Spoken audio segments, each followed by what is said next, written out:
la gloriosa resurrección, pero primero hay que pasar la cruz. Desde Cristo Rey Manizales, bienvenidos al maravilloso mundo de la Biblia, con el Padre Luis Guillermo García.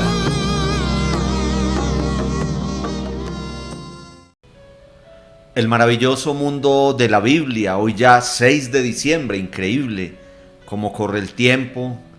No es una frase de cajón, pero se nos está acabando el año y estamos a menos de 20 días de celebrar el gran acontecimiento de nuestra salvación, el nacimiento de nuestro Mesías, el nacimiento de el Hijo de Dios, que viene a traernos a todos nosotros vida eterna, salvación y muchas bendiciones. Hoy nuestro último encuentro de este año, como ya lo veníamos anticipando, y en esa providencia y en ese plan perfecto de Dios, hoy terminaremos los libros históricos. Ya hemos estudiado el módulo de Pentateuco y hemos estudiado el módulo de libros históricos que terminamos hoy, dividido en historia deuteronomista, historia cronista y demás libros históricos. En esos demás libros históricos están las historias ejemplares o personajes edificantes que terminamos de estudiar el lunes pasado, y nos queda hoy este encuentro final de este módulo para ver la historia de los Macabeos, contada en el primer libro de los Macabeos y segundo libro de los Macabeos. Sean todos pues muy bienvenidos, nos da mucha alegría que estén conectados, así como todas las personas que en el transcurso de la semana, los que no pueden ver en vivo y en directo la enseñanza por algún motivo, pero que en el transcurso de la semana o en el transcurso del tiempo van uniéndose. Para mí es muy motivante cuando después de una semana, de 2 semanas, de cada uno de los encuentros, voy y miro en YouTube y las visualizaciones son tantas. Gracias a todos ustedes por esa fidelidad y esa entrega, y si Dios quiere, en febrero volveremos con nuestro maravilloso mundo de la Biblia.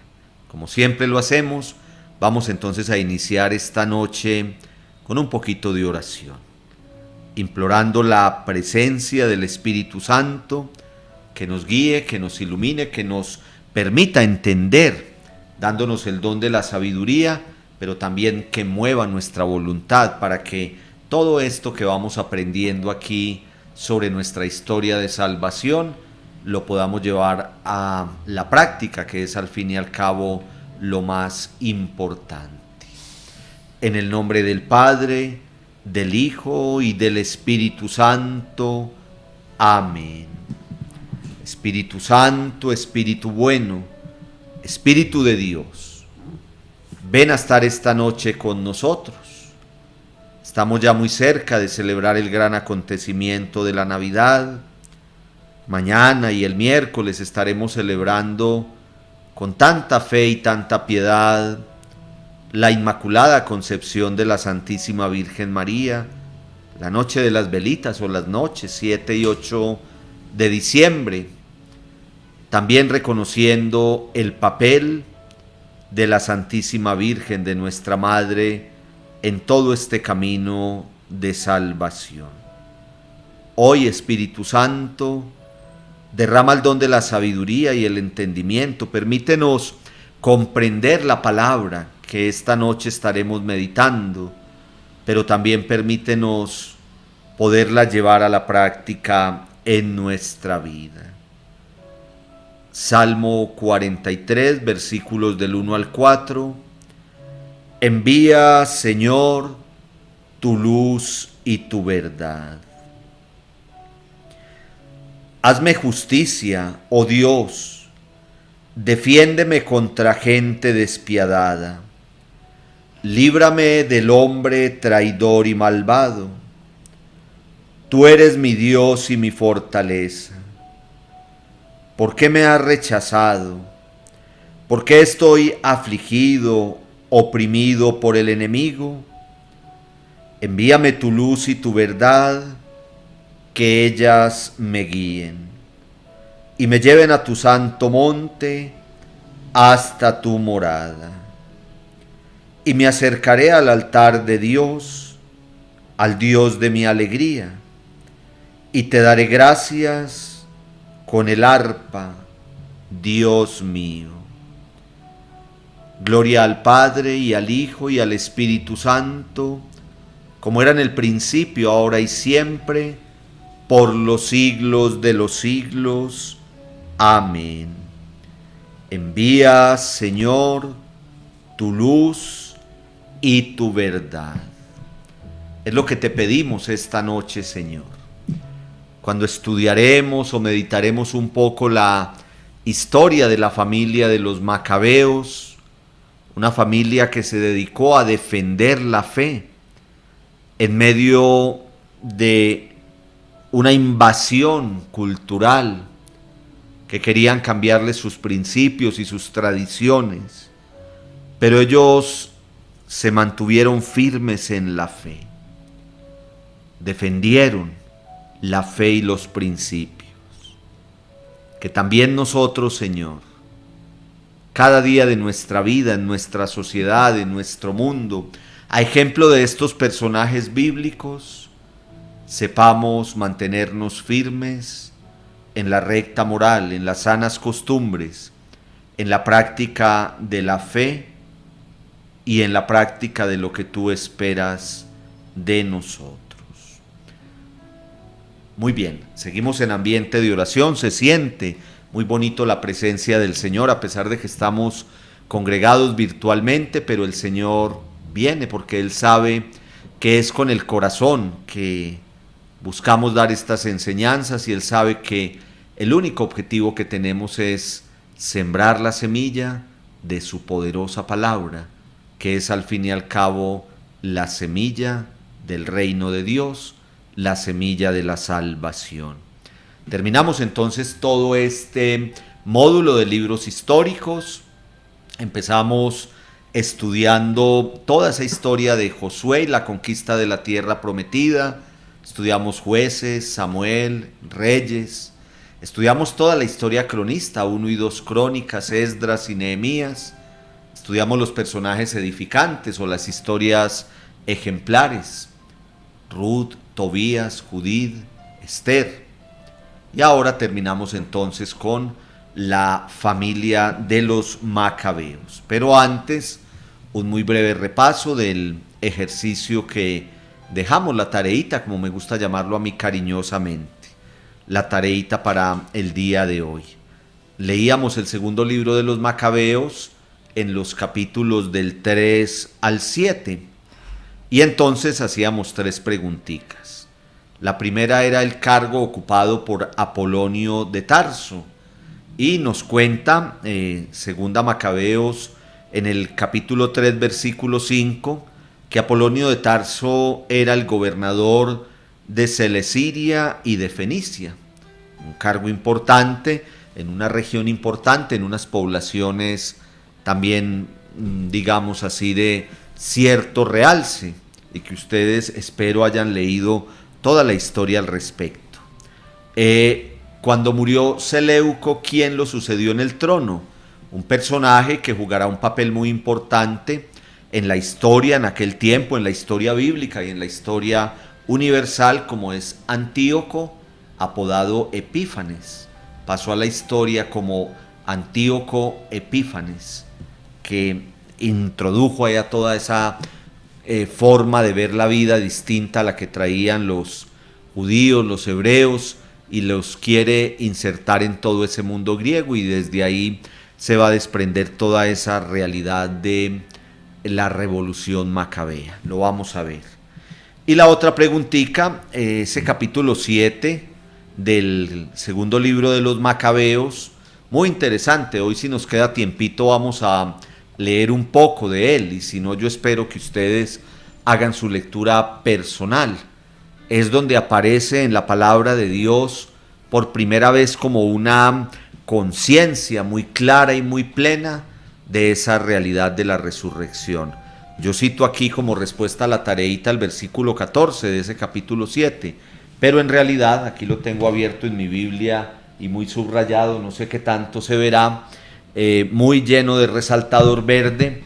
En general todo el capítulo 7, en esa historia del martirio de los 7 hermanos y la mamá, está la conciencia plena de la resurrección, de la vida eterna, de la salvación.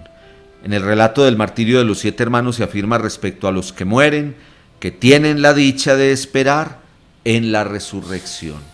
Ellos mismos declaran que no es el final del todo, que han sido buenos, han hecho las cosas bien y por lo tanto pueden aspirar a esa realidad de la vida eterna y la resurrección. Muy bien, de eso es lo que hablaremos un poquito hoy en nuestro encuentro. Muy brevemente vamos a decir 2 palabritas respecto a el libro de Judith que meditamos la semana pasada. Lo primero que vamos a decir del libro de Judith es que es llamada, apodada, si se quiere decir así, la verdadera judía. Forma parte de esos grandes personajes bíblicos, es considerada toda una heroína, es una mujer que se caracteriza por su piedad, por el temor de Dios, que lo meditamos aquí, el santo temor de Dios, que no es miedo, sino que es un respeto solemne hacia Dios y hacia todo lo que tenga que ver con lo sagrado. Y tiene toda la confianza puesta en Dios. A través del ayuno, la penitencia y la oración, logra que el Señor libere a su pueblo.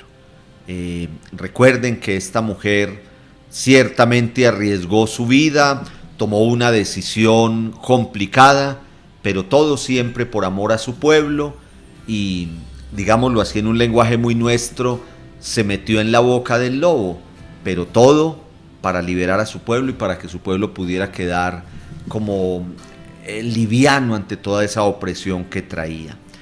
Algunas enseñanzas religiosas así muy rápido para que pasemos entonces a los libros de los Macabeos. El libro de Judith es un llamado a mantenerse firme en la confianza en Dios, lo más importante. Por eso también escogimos el Salmo hoy que acabamos de meditar en la oración, porque tanto Macabeos como estos personajes ejemplares, estas historias edificantes que hemos meditado, pues nos van a enseñar eso, que hay que confiar plenamente en Dios, que hay que soltarnos en Él. Mientras Él sea nuestro refugio, nuestro baluarte, pues entonces vamos con la certeza que todo va a salir de la mejor manera, y así nos lo enseña, por ejemplo, el libro de Judith. 3 punticos muy concretos para que demos un paso hacia adelante. Nos enseña el libro de Judith que Dios actúa en lo escondido. Él domina el tiempo, la historia, actúa siempre en bien de su pueblo. Cuando decimos en lo escondido es como en lo cotidiano, no necesariamente, y si algo nos enseñan estos libros de los personajes edificantes o de las historias ejemplares, si algo nos enseñan es que no hay que esperar la espectacularidad, no hay que esperar lo más portentoso para decir que ahí está la acción de Dios. También, obviamente, y claro que sí, y hay milagros que nos ponen los pelos de puntas de ver la acción de Dios, se los digo yo, y ustedes lo saben muy bien que aquí está un testimonio caminante de la realidad del milagro. Pero también en la cotidianidad, en la simplicidad, en lo sencillo, en lo de cada día, Dios se manifiesta, interviene en la historia, interviene en el camino de cada uno de nosotros. Dios escucha siempre la oración sincera. Estos personajes, Judith nos lo enseña, pero nosotros en el mundo de hoy también lo comprobamos. Entre más simple, entre más sencilla sea nuestra oración, pero salida desde el corazón y con amor y con fe, Dios la va a escuchar. Dios se fija en el humilde, dice la palabra. Dios está cerca de aquellos que lo invocan con un sincero corazón, que de eso no nos quepa nunca la menor duda. Ante las situaciones adversas, Judith no es pasiva, por el contrario, se muestra fuerte, firme y lucha por el bien de su pueblo. Yo recuerdo que el lunes pasado terminábamos precisamente con esta enseñanza, con esta conclusión, con lo que acabamos de decir. Judith, como ya hemos visto, oró, hizo ayuno, hizo penitencia, era una oración humilde, una oración sencilla, pero ella no se sentó a esperar que todo le cayera del cielo. Ella puso toda su inteligencia y su voluntad al servicio de liberar a su pueblo. No se quedó quieta, fue activa, no fue pasiva en ese buscar aquello que fuera para el bien y la bendición de su pueblo. Y eso es lo que el Señor espera de nosotros. Recuerden que esto lo podemos sintetizar diciendo: ayúdate que yo te ayudaré. Muy bien, así muy brevemente, y si fuéramos a sacar una conclusión de los personajes edificantes o historias ejemplares, diríamos, como ya lo hemos afirmado en nuestros encuentros anteriores, que son personajes como nosotros, hombres, mujeres, en un momento histórico, con una familia, con un papá, con una mamá, con un esposo, con una esposa, con unos hijos, con un trabajo determinado en medio de la sociedad, pero que supieron ir por el camino que Dios les trazaba. Obedecieron al plan de Dios y se dejaron llevar por aquello que el Señor les iba mostrando. Entonces, de eso se trata. Se trata de que nosotros en nuestra vida diaria, en nuestra vida cotidiana, vayamos descubriendo la obra de Dios y vayamos descubriendo el llamado de Dios y qué es lo que Él espera de nosotros. Eso nos enseñan en la Biblia las historias ejemplares, los personajes edificantes. Muy bien, vamos a terminar pues entonces nuestro módulo de libros históricos con los libros de Macabeos. Entonces lo vamos a decir por última vez. Módulo de libros históricos: historia deuteronomista, Josué, Jueces, Samuel y Reyes.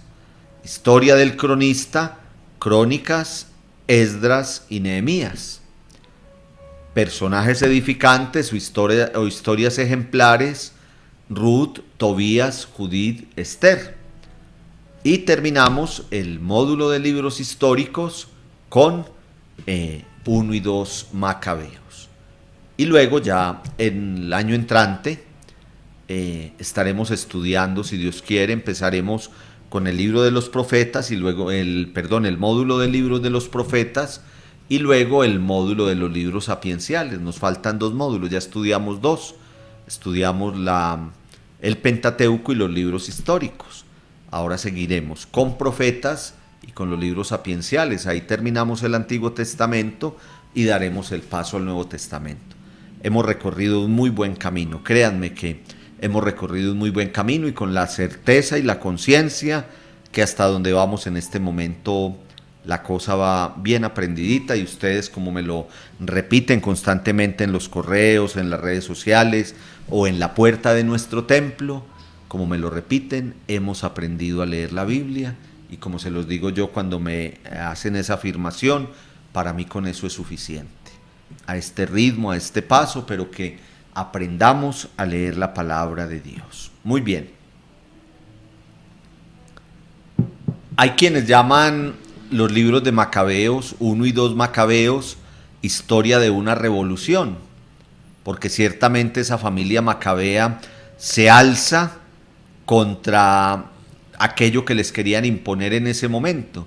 A mí me gusta más llamarlo defensa de la fe y de las costumbres, porque son aquellos judíos convencidos de su fe, la familia de los Macabeos, que defienden a ultranza su fe y que no dejan que les introduzcan costumbres distintas a las que ellos ya tienen. Estos libros, lo que yo les digo a ustedes, una enseñanza siempre actual, siempre para nuestro tiempo. ¿Cuánta falta nos hace en el mundo de hoy leer estos libros y entender que nosotros debemos defender nuestra fe? Hoy en día, con tantas propuestas, con tantas maneras de ver la vida, con tantas ideas contrarias a nuestros principios morales y religiosos, y nosotros a veces somos allá silenciosos, calladitos, nos hacemos a un lado y mientras no se metan conmigo, yo no me meto con nadie, y nos van introduciendo toda una forma de vida, porque acuérdense ustedes que lamentablemente en este mundo lo que hace la mayoría, entonces ya se va volviendo lo válido. Era lo que estaba pasando en este tiempo. Vamos a ver de qué se trata ese contexto histórico, acuérdense ustedes que aquí aprenden hasta alemán, el Sitz im Leben, el ambiente vital en el que se desarrollan estos libros de los Macabeos. Cuentan una historia cerca ya del tiempo del Nuevo Testamento. La familia de los Macabeos defiende la tradición religiosa y espiritual del pueblo de Israel ya en los umbrales del nacimiento del Señor Jesús. Miren ustedes lo bonito que es todo esto. Estamos terminando los libros históricos. Los libros de los profetas los conjugaremos, los uniremos a toda esta parte de los libros históricos. Cuando empecemos a estudiar los profetas y yo les diga a ustedes, tal profeta es de la época del exilio, ustedes ya se ubicarán perfectamente en qué es el exilio y cuándo ocurrió el exilio y qué fue lo que pasó en el exilio. Tal profeta es de la época del retorno, cuando el pueblo de Israel estaba volviendo a la ciudad de Jerusalén a reconstruirla y restaurarla. Y ya ustedes se ubicarán inmediatamente allá en su mente, sabrán de qué estamos hablando. ¿Sí ven lo interesante que es? Entonces es muy bonito porque toda esta historia la empezamos con la creación del ser humano y con los primeros seres humanos y con la formación del pueblo de Israel allá con Abraham. Y miren ya dónde vamos, ya vamos en el límite del nacimiento del Señor Jesús. Estamos ahí rayando. Esta historia de los Macabeos es ya casi llegando al Nuevo Testamento. ¿Ven lo interesante que es el estudio bíblico cuando es de una manera ordenada, lineal, por etapas históricas? Si yo les digo a ustedes, venga, estudiemos los Macabeos, y no hemos estudiado todo lo que hay para atrás, claro que vamos a entender, pero no le vamos a sacar el provecho, ni vamos a entender con la manera como lo podemos hacer, conociendo ya un poquito toda esa historia que hay hacia atrás. Muy bien. Entonces, es lo primero que tenemos que decir. La familia que defiende la tradición religiosa, espiritual, moral del tiempo en que ya estamos cerca al nacimiento del Señor Jesús, a la encarnación del Hijo de Dios. En esa providencia de Dios también nos cayó muy bien el estudio del libro de los Macabeos ya terminando este año, ya cuando estamos a menos de 20 días de celebrar la Navidad, aunque parezca increíble, pero es así. Judas, uno de los miembros de la familia protagonista de esta historia, recibe el sobrenombre de Macabeo. Y como pasa a veces entre nosotros, ese apodo terminó como distribuyéndose por toda la familia. Cuando en la familia al hermano mayor o al papá le dicen de determinada manera, en los pueblos pasa mucho eso, en los pueblos nuestros, de pronto los que son de la ciudad no lo entienden muy bien, pero en nuestros pueblos pasa mucho eso, que no dicen, es que este muchacho es de la familia González, sino que dicen, es de yo digo aquí un apodo que no sea como grosero ni nada de eso, es de la familia de los petizos, por decir algo, y es porque a un hijo o a un hermano o a un primo le dicen petizo, y ese apodo pasa, me lo estoy inventando aquí, ese apodo pasa a toda la familia. Más o menos eso pasa con los Macabeos, no era su apellido, sino que a Judas, ustedes en una tareita anterior, en la de hace 8 días, le preguntábamos por los miembros de la familia Macabeo y sus nombres, aquí lo estuvimos viendo hace 8 días. Entonces Judas, que era uno de los hermanos, que era como el más activo, como el que más inició toda esa revolución y toda esa defensa de la fe y de los principios morales y religiosos, lo apodaron el Macabeo y toda la familia fue llamada la familia de los Macabeos. En su lenguaje original, Macabeo quiere decir martillo, porque era fuerte en la defensa de los principios religiosos, luchó contra los enemigos del pueblo. Cuando yo estudié Sagrada Escritura en Jerusalén, recuerdo que en Roma y en Jerusalén, recuerdo que un profesor, cuando nos hablaba de los Macabeos, decía que a Judas lo pusieron Macabeo, que quiere decir martillo, porque era muy cabeciduro. Así nos lo explicaba el profesor. Y si pensamos en un martillo, su cabeza es dura, porque con esa es que se clava. Entonces el martillo tiene una cabeza dura, y decía él, es que Judas el Macabeo, era muy cabeciduro, porque su defensa de la fe, de los principios religiosos, de los principios morales, lo llevaba a sostenerse, y a pesar de los peligros, de la persecución, de las dificultades, él se sostenía en su defensa, y por eso fue apodado el martillo, el cabeciduro, el macabeo. Interesante, ahí tenemos un poquito de cultura bíblica. ¿Cómo es esta historia? Entonces esta historia es que después del regreso del exilio, recuerden que lo que estudiamos en Esdras y Nehemías, en 1 y 2 Crónicas ciertamente, pero sobre todo en Esdras y Nehemías hace poco, acuérdense que el pueblo regresa del destierro, el edicto del rey que les permite volver, y hay dos palabritas claves que ustedes se saben de memoria: reconstrucción y restauración. Reconstrucción material, restauración espiritual. Entonces, después de eso, pasaron unos 400 años en los que Israel era gobernado por potencias extranjeras, pero daban cierta libertad para profesar la fe y practicar las costumbres. Es decir, desde el año 535 que volvieron a establecerse en Jerusalén y todo eso que estudiamos de Esdras y Nehemías, apareció el libro de la ley, profesaron públicamente que iban a ser fieles a la alianza, pidieron perdón porque fueron desobedientes a Dios y empezaron como una nueva historia y volvieron a empezar desde cero, ese pueblo de Israel, pero a su alrededor tenían pueblos superiores a ellos, potencias. Hoy todavía es lo mismo, no ha cambiado nada.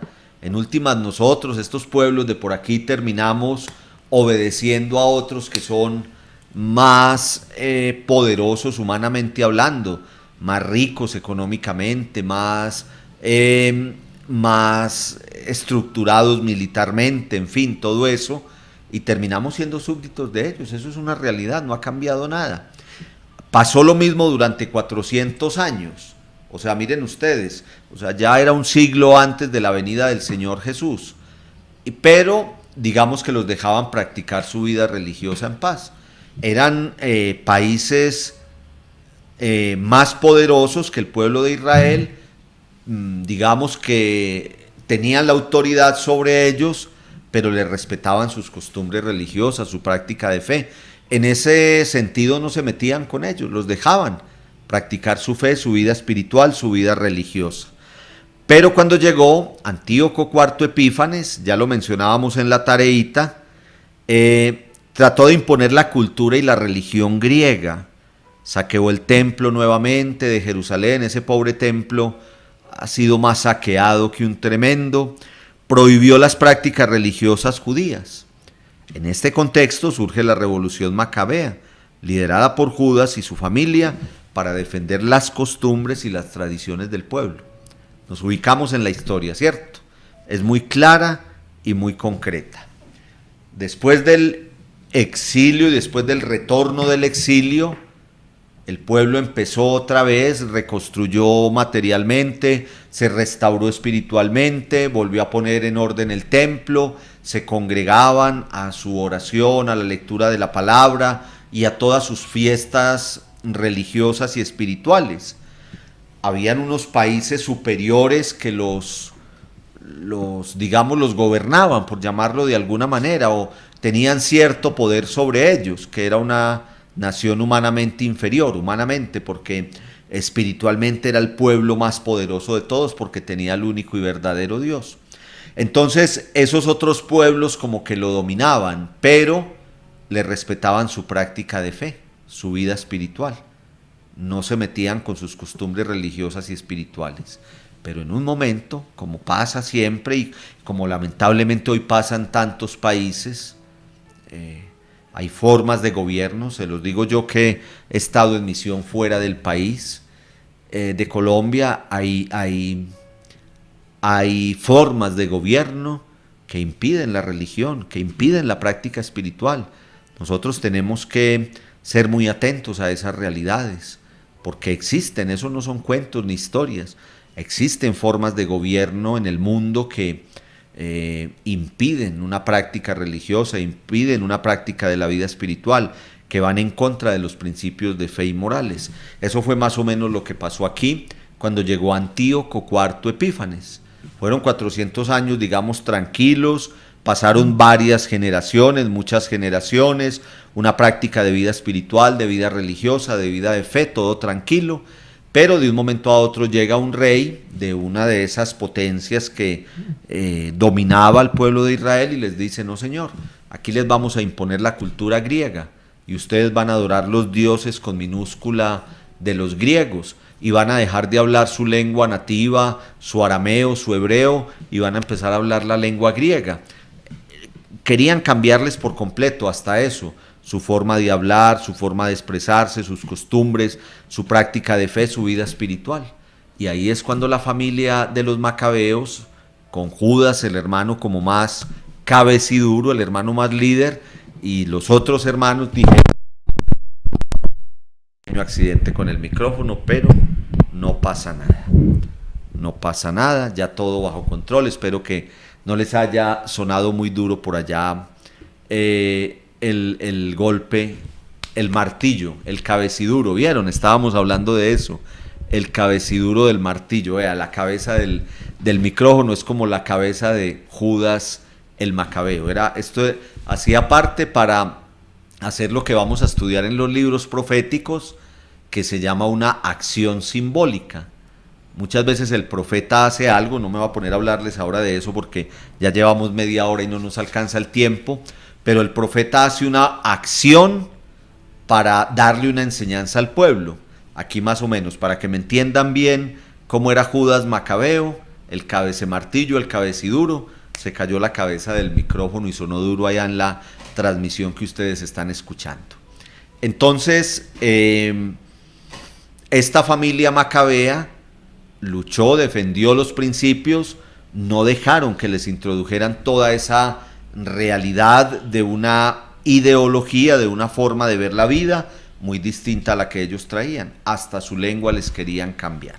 Muy bien, ese es el ambiente histórico entonces en que se desarrolla, en que se forman estos dos libros de los macabeos. Digamos una palabrita de cada uno de ellos entonces. Primer libro de los macabeos.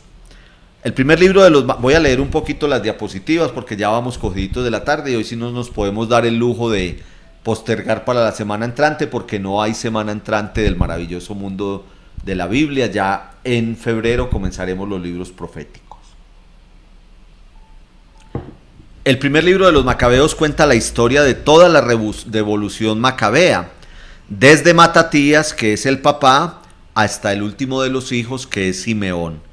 En un periodo de 30 años fueron sacando poco a poco a Israel del estado de opresión hasta devolverle la autonomía religiosa. Esta diapositiva es muy importante porque es lo que ustedes encuentran en ese primer libro de los macabeos. En 30 años de historia de la familia cuentan todo lo que ocurrió, desde el papá hasta el hijo menor, defendiendo las costumbres, la cultura, la vida religiosa, la vida de fe, la vida espiritual. ¿Y saben qué es lo más bonito? Lo más bonito es que lo lograron. Efectivamente fue así. Ellos lograron sacar al pueblo de esa invasión, si lo queremos llamar así, de otras culturas, sobre todo de la cultura griega, de la cultura helenista, que les querían introducir todas esas realidades distintas a las que ellos estaban enseñados a practicar en la fe. ¿Cómo está dividido el libro de los macabeos? El libro de los macabeos entonces lo vamos a dividir en 4 partes. Una introducción y 3 partes. La primera parte, la introducción, son los 2 primeros capítulos y relata la lucha entre 2 fuerzas, los griegos que buscan imponer su religión y costumbres a los israelitas, mientras ellos, los israelitas por su parte, se defienden tratando de mantener viva la fe en el único y verdadero Dios. Entonces, leemos la introducción del primer libro de los macabeos y ahí está todo lo que yo les estoy contando hasta este momento. Es esa doble realidad, las 2 caras de la moneda. Por un lado, los griegos tratando de introducirle toda esa realidad griega al pueblo de Israel, y por el otro lado, los macabeos defendiendo la vida de fe, la vida espiritual, la fe en el único y verdadero Dios que tiene el pueblo judío. Ustedes dirán, ¿en qué influye que les quieran, por ejemplo, meter la cultura griega? Pues influye en todo. porque cuando a nosotros, a cualquier pueblo, vienen a querernos como introducir otra forma de vida y nos quieren cambiar nuestro pensamiento, nuestra manera de hacer las cosas e incluso nuestra práctica de fe y de vida espiritual, pues imagínense, nos vulneran toda la realidad de una historia. Imagínense la historia del pueblo de Israel desde la creación hasta el año 130, 140 antes de Cristo. Estamos hablando de siglos y siglos. Y toda esa tradición se va a ir al piso simplemente porque un rey, Antíoco IV Epífanes, quiso meter toda esa realidad. No, señor, así no es. Y así lo entendieron los macabeos y por eso defendieron a ultranza la costumbre de fe y de vida espiritual de su pueblo. En una primera parte que va del capítulo 3 al capítulo 9, Judas Macabeo es el gran estratega que logra la libertad religiosa de su pueblo. En esos capítulos, pues el protagonista de la Biblia siempre va a ser Dios, pero digamos que del capítulo 3 al 9 el gran protagonista también es Judas Macabeo, que lidera esa defensa ultranza de los principios de fe y religiosos del pueblo de Israel. Luego viene una segunda parte, el resto del capítulo 9 y hasta el capítulo 12, muere Judas, lo sucede en el liderazgo su hermano Jonatán, quien logra grandes victorias defendiendo a su pueblo. Entonces, después de Judas viene Jonatán y sigue con ese mismo legado que le dejó Judas. Y luego del capítulo 13 hasta el final, Simón logra el esplendor de la dinastía macabea. Entonces, todo el primer libro de los macabeos, en sus 16 capítulos, nos muestra simplemente eso. 3 hermanos, Judas, Jonatán y Simón, el uno sucediendo al otro, que llevan al esplendor la vida de fe, la vida espiritual, no se la dejan arrebatar. Yo insisto mucho en esto, hermanos y hermanas, porque en el mundo de hoy es lo que necesitamos. Eso es lo que necesitamos en el mundo de hoy. Necesitamos ser verdaderos testigos de nuestra fe, defender nuestros principios, defender nuestras costumbres, defender nuestras prácticas religiosas. Es necesario. Hoy, pues, con tantas ideas que tiene el mundo y tantas formas de ver la vida, a veces quieren mandar la religión como por allá al sótano, como que no es importante. No, hay una tradición, hay una historia, hay un legado, hay de generación en generación desde los inicios del mundo la mano de Dios actuando. ¿Y van a quitar a Dios del mundo en el siglo XXI, en el siglo XXII o en el siglo XXIII? No, señor. ¿Por qué? No. Entonces necesitamos más macabeos, necesitamos más cabeciduros que defiendan a ultranza la fe, la religión, y ahí tenemos que estar nosotros. Enseñanzas concretas, estas dos. Dios es reconocido como el Dios de los antepasados, de la alianza, pero también el trascendente, el que acompaña desde el cielo. Lo que estamos diciendo, el Dios que viene de generación en generación, el Dios que se ha mantenido con su pueblo, el Dios que es fiel, pero el Dios que está por encima de esta realidad humana, el Dios que está en lo trascendente, está en el cielo y que viene a acompañarnos. Todo el libro gira en torno a la ley. Hay que defenderla, pues en ella está la identidad total del pueblo y su relación con Dios. Cuando leímos aquí ese espectacular capítulo 8 del libro de Nehemías, que todo se centra en que encontraron el libro de la ley y lo proclamaron solemnemente, yo les insistí a ustedes, aquí tuve un errorcito, y es que esa ley es con mayúscula y esa ley es esta ley. El libro de la ley es la palabra de Dios. Cuando ustedes en la Biblia encuentren hablar de la ley, se está hablando de la Sagrada Escritura, de la Torá, en hebreo, Torá. Y Torá es ley, y ley es palabra de Dios, que no se nos olvide. Entonces, todo el primer libro de los Macabeos gira en torno a proclamar la ley, a defenderla, porque en ella está la identidad del pueblo y su relación con Dios. La palabra de Dios, ustedes son privilegiados, somos privilegiados en este maravilloso mundo de la Biblia, porque estudiar la palabra de Dios es estudiar dónde está nuestra identidad y lo que nos va a garantizar nuestra relación con Dios. ¿Dónde nos habla Dios? Dios nos habla a través de su palabra, a través de la ley. Entonces hay que defender la palabra, no hay que dejarla sacar. No hay que dejar sacar la palabra de nuestro mundo, y la palabra es siempre viva y eficaz, es actual y tiene que seguir siéndolo por siempre.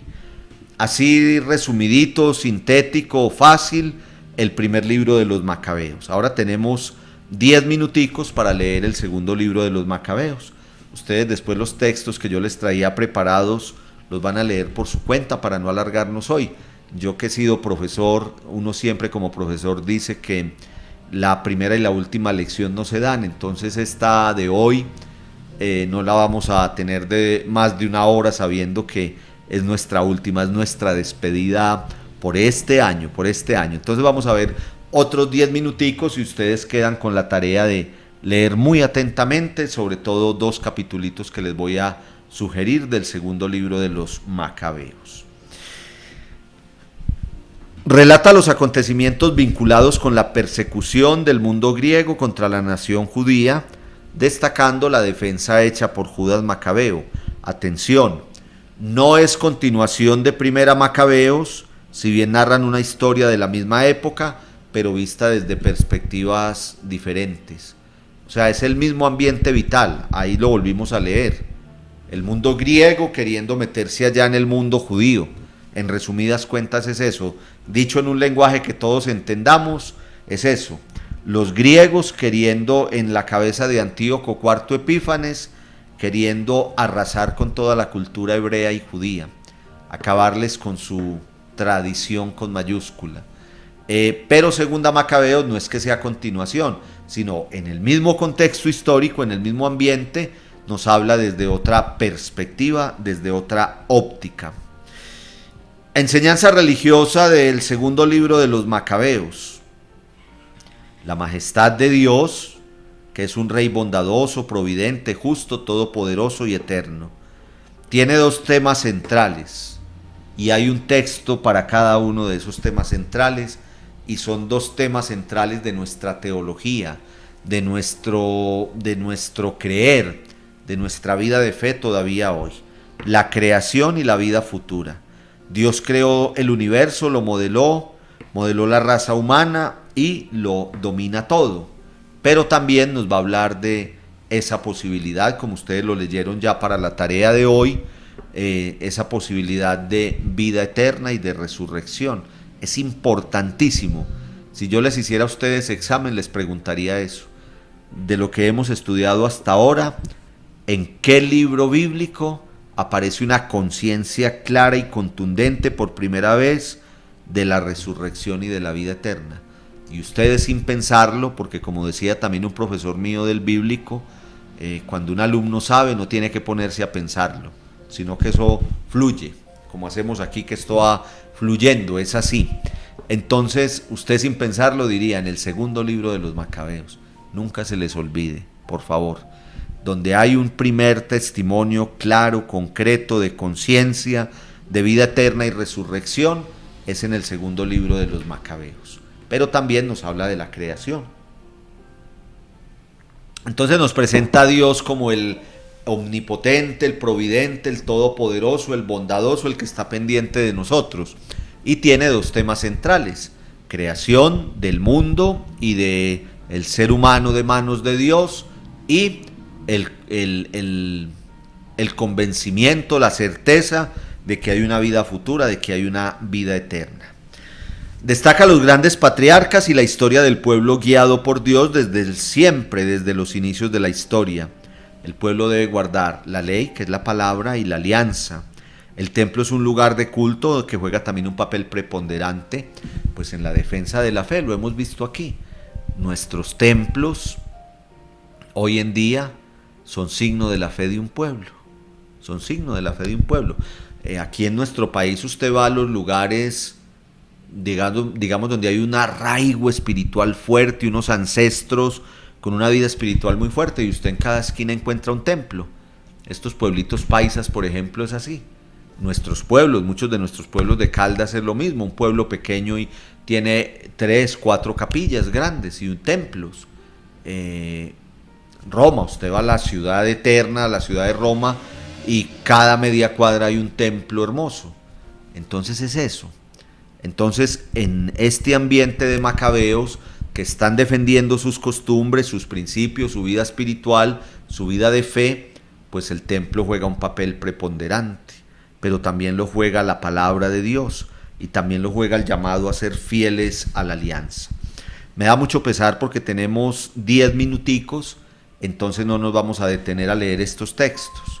De pronto, por allá en febrero, cuando empecemos y en el primer encuentro que demos un repasito, porque siempre tenemos que conectarnos para volver a arrancar, de pronto yo les hago mención sobre todo a 2 Macabeos 7 y luego en el capítulo 12, que son 2 textos fundamentales.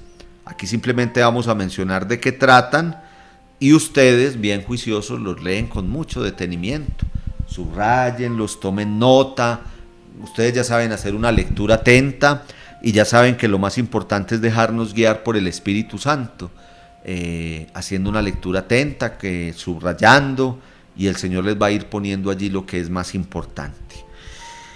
A mí personalmente ese capítulo 7 me entusiasma demasiado. Yo creo que ya se han dado cuenta, lo he venido citando, se los puse de tareita, porque a lo largo de sus 42 versículos nos habla de la vida futura, de la vida eterna, de la resurrección.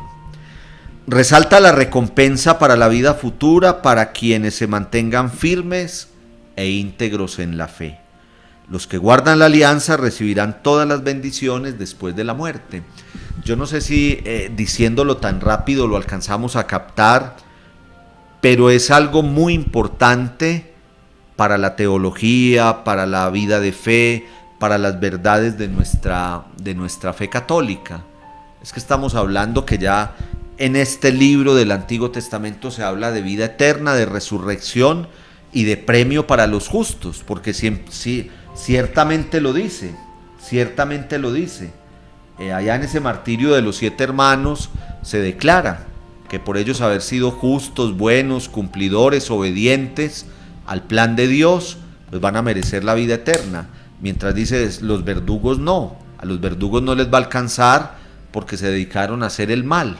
Entonces nos habla de la vida eterna y de la resurrección, pero ciertamente con la enseñanza que es necesario llevar una vida recta y obedecer al plan de Dios para alcanzar esa vida eterna y resurrección. Hoy nos puede parecer muy normal hablar de esto porque lo tenemos en todas nuestras enseñanzas, en toda nuestra doctrina, en todas nuestras predicaciones, pero es que es la primera vez, hermanos y hermanas, que en la palabra de Dios se habla de este tema. A mí me parece demasiado emocionante y lo que sigue sí que me parece emocionante. El capítulo 12, los versículos del 38 al 45. Acabamos de terminar el mes de noviembre, oración por los difuntos, y en 2 Macabeos 12, 38-45 se nos habla de la necesidad de la oración y el sacrificio para que los difuntos alcancen la plenitud de la paz y la tranquilidad allá en esa vida eterna. Es la gran novedad de lo visto hasta ahora en el Antiguo Testamento, porque primero hay certeza de la resurrección y segundo hay un periodo de purificación de los pecados a través de la oración y los actos de los que permanecen en la tierra. Aquí que estamos en una parroquia que es muy de exequias, por estar al lado del cementerio, por ser vecinos de las funerarias, entonces sabemos que la parroquia de Cristo Rey en la ciudad de Manizales es, digámoslo así, la parroquia de las exequias. Yo le digo mucho a los familiares que vienen con su duelo a celebrar la Eucaristía exequial, yo les digo mucho, de una manera así como les hablo yo a ustedes aquí, yo trato de hablarles de una manera muy clara y muy concreta en la predicación, y yo le digo a la gente cuando estamos celebrando por los difunticos, yo le digo, mire, cada oración que hacemos es un empujoncito para que estén más cerca de Dios. Ya están allá en la vida eterna, pero si les quedó faltando algo para estar más cerquita de Dios, para poderlo contemplar cara a cara, un Padre Nuestro, un responso, una Eucaristía celebrada, es, pero mejor dicho, fundamental para lograr que ellos alcancen la plenitud de la vida eterna. Y eso nos lo enseña por primera vez, segundo libro de Macabeos, capítulo 12, 38-45. Vuelvo y les digo, lamentablemente hoy no lo alcanzamos a leer, pero por favor léanlo. Léanse todo 1 y 2 Macabeos, pero pónganle toda su amor y su entrega y su pasión. Segunda Macabeos, capítulo 7 completo, y en el capítulo 12, versículos del 38 al 45, fundamental. Entonces nos enseña que hay una resurrección y que nuestra oración y nuestro sacrificio le ayuda a los difuntos a alcanzar ese empujoncito, no se les olvide, el empujoncito para alcanzar la plenitud de la vida eterna. Y por último, eficacia de la oración y de los actos de culto ofrecidos a Dios por los vivos en sufragio por los difuntos, para que puedan entrar en la resurrección. Es eso, la oración de fe que ayuda a alcanzar la vida eterna y la salvación a nuestros difuntos. Es que podemos, no me aguanto la tentación y vamos a leer aquí muy rápidamente en un minutico, en este capítulo 12. Judas reunió su ejército y lo llevó a Adulán. El día séptimo se purificaron según la costumbre y celebraron el sábado.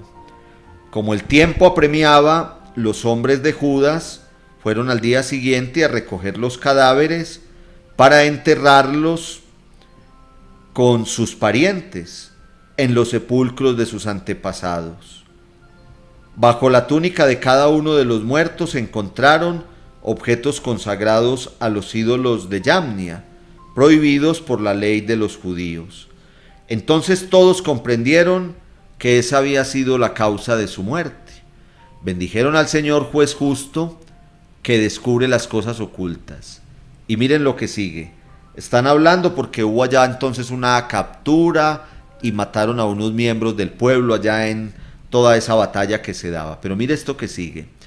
Rogaron al Señor que aquel pecado les fuera totalmente perdonado. Judas exhortó a sus tropas a conservarse sin pecado, pues acababan de ver lo que había pasado a los que habían muerto por su pecado. Hizo colecta entre los soldados y reunió 2000 dracmas de plata, que envió a Jerusalén para que ofrecieran un sacrificio por el pecado. Actuó recta y noblemente pensando en la resurrección. Pensando en la resurrección. Habla de la oración por los difuntos para que se les perdonen los pecados que les hayan quedado sin perdonar. Y habla de la certeza de la resurrección. Pues si él no hubiera creído que los muertos habían de resucitar, habría sido ridículo y superfluo rezar por ellos. Pero creyendo firmemente que a los que mueren piadosamente les está reservada una gran recompensa, pensamiento santo y piadoso, ofreció el sacrificio expiatorio para que los muertos fueran absueltos de sus pecados. Tremendo.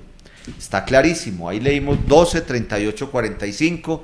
Les queda a ustedes como tarea leer el capítulo 7. Ahora van a tener tiempo este resto de diciembre, enero, porque seguramente volveremos por allá comenzando febrero, después de que el Padre Guillo haga sus retiros espirituales. Volveremos. Yo les voy avisando si Dios quiere. Yo les voy avisando. Hoy no les puse exactamente la fecha, pero piensen por allá en el primer lunes de febrero, seguramente por allá regresaremos. Entonces, muy importante segunda Macabeos, por el tema de la resurrección, por el tema de la vida eterna y por el tema de oración por nuestros difuntos hermanos. Yo también se los digo siempre aquí en el templo, no solamente que el novenario, que el aniversario, que cuando cumplió años, entonces nos vestimos de negro y venimos tristes porque hoy estaría cumpliendo años en esta tierra ese familiar que ya partió. Sí, muy bonito, pero todos los días de la vida, todos los días de la vida, pensemos en esos seres queridos que han partido y también los que no tienen quien eleve una oración por ellos y oremos por ellos. Miren, desde el Antiguo Testamento aparece esa certeza que nuestra oración es fundamental para que nuestros difuntos alcancen el empujoncito final para estar en la presencia del Señor. Bueno, muy bien. Aquí terminamos el módulo de libros históricos. Entonces ya vimos el módulo de Pentateuco, Génesis, Éxodo, Levítico, Números y Deuteronomio. Ese es el módulo de Pentateuco. Luego vimos libros históricos, historia deuteronomista, historia cronista y demás libros históricos. Historia deuteronomista, Josué, Jueces, Samuel y Reyes. Historia del cronista, 1 y 2 Crónicas, Esdras y Nehemías. Demás libros históricos, historias ejemplares o personajes edificantes, Ruth, Esther, Tobías y Judith, y terminamos con 1 y 2 Macabeos. Todo eso hemos estudiado, queridos hermanos, todo eso. Ustedes son expertos en toda esa cantidad ya de libros bíblicos vistos por historias. El próximo año seguiremos entonces con el tercer módulo de nuestro estudio. El Antiguo Testamento tiene 4 módulos, como nosotros lo dividimos: Pentateuco, libros históricos, libros proféticos y libros sapienciales. Ciertamente ya estudiamos los más largos, ya los 2 módulos que siguen son más cortos, y luego ya nos introduciremos en todo el mundo del Nuevo Testamento. Hay que dejar tareita, entonces esta tareita para irnos ambientando en el mundo de los profetas es muy sencilla. Es una sola tarea, pues no es propiamente una pregunta.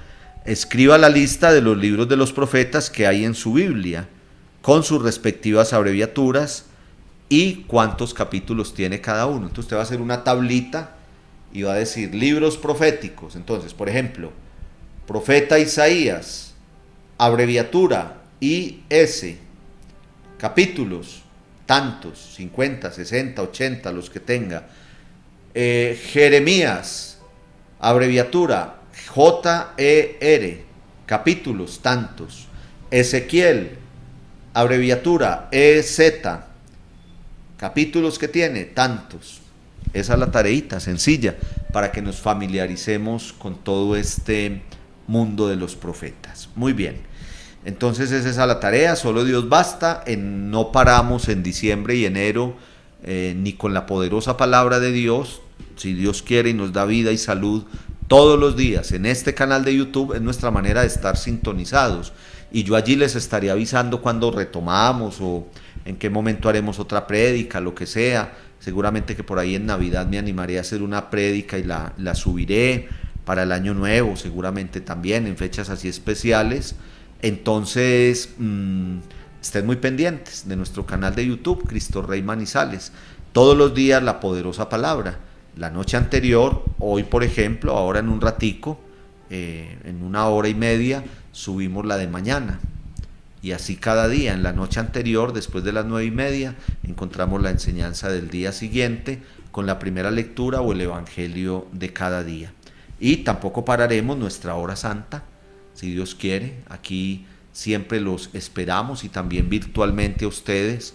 El jueves pasado lamentablemente no pudimos tener nuestra hora santa por una falla en el internet. Casi nunca nos falla, tenemos un muy buen internet en el templo parroquial para poder hacer todas estas transmisiones, pero ustedes saben que estas cosas cuando quieren fallan, y el jueves justamente nos falló para la hora santa, pero todos los jueves la transmitimos, y también haremos hora santa la noche de Navidad y la noche de Año Nuevo, si Dios quiere.